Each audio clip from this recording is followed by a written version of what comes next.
رحمت عالم صلی اللہ علیہ وسلم نے فرمایا، میرا رب کہتا ہے جب کوئی بوڑھا گناہگار شرمندہ ہو کر میرے در پہ آئے، وہ بوڑھا جس کی جوانی چونچلوں میں گزری، جس کا شباب علل تللو میں گزرا،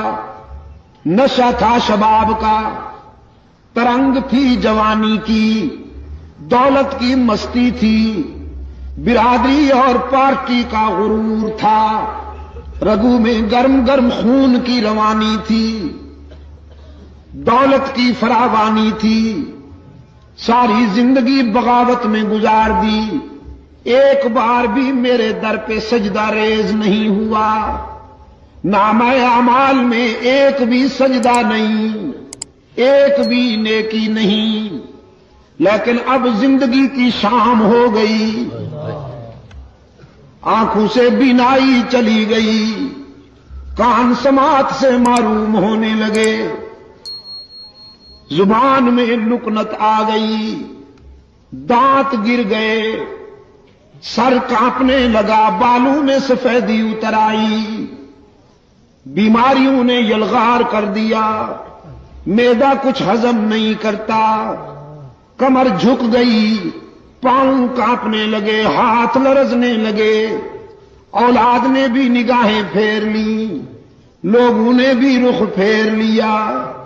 اور سب سے بڑا حادثہ جیب خالی ہو گئی۔ ساری دنیا سے مایوس ہو کر یہ بوڑھا باغی،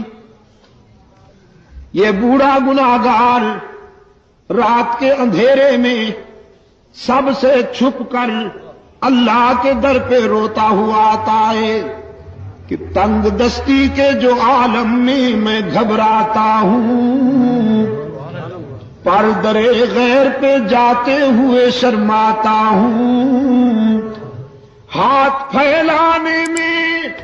محتاج کو غیرت کیسی،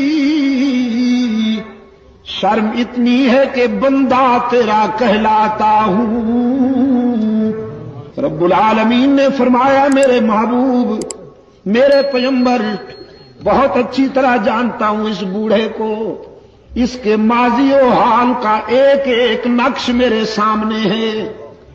لیکن آج میں اسے در سے اپنے در سے ٹھکراتا نہیں، مایوس نہیں جانے دیتا کہ مجھے اس کے سفید بالوں سے حیا آ جاتی ہے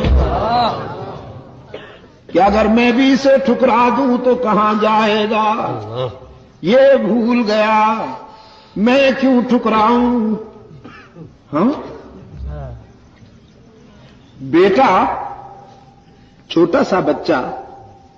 اگر اپنے گھر سے ہٹ کر کسی دوسرے کے گھر پہ جا کے مانگے، پڑوس کے دروازے پہ کھڑے ہو کر مانگنے لگے، تو پھر ماں یہ تو نہیں کہتی کہ جاؤ اسی گھر میں رہو، تم نے ان سے مانگا کیوں، ان کے دروازے پہ گئے کیوں؟ ماں آتی ہے، اپنے لال کو اٹھا کر سینے سے لگاتی ہے، منہ چوم لیتی ہے، کہتی ہے بیٹا یہاں کیوں آ گئے ہو، سب کچھ مجھ سے ہی ملے گا۔ رب العالمین تو والدین سے بھی زیادہ شفقت کرنے والے ہیں، والدین بھی اپنی اولاد پر اتنی شفقت نہیں کر سکتے جتنا محمد کا خدا اپنے بندوں پہ شفیق اور رحیم ہے۔